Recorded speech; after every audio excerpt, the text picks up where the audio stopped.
respon yang di atas makanan Abang. Dan Abang Amirah Lenti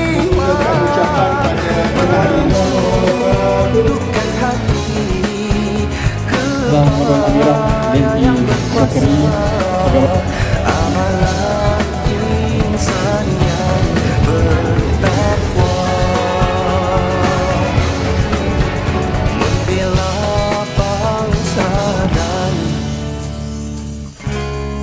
agama. Bagi saya, program ini dapat menghargai ibu bapa dan guru-guru. Bagi saya, program ini amat bermanfaat dan insya-Allah boleh datang tahun depan lagi. Terima kasih. Bagi saya, program ini banyak memberikan manfaat kepada pihak sekolah, terutamanya anak-anak didik dalam menyemai jiwa dari segi jeri tersebut.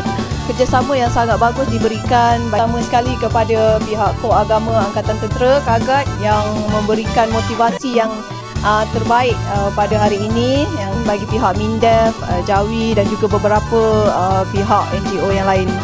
Okey, terima kasih diucapkan. Semoga aktiviti dan program seperti ini dapat diteruskan pada masa-masa yang akan datang.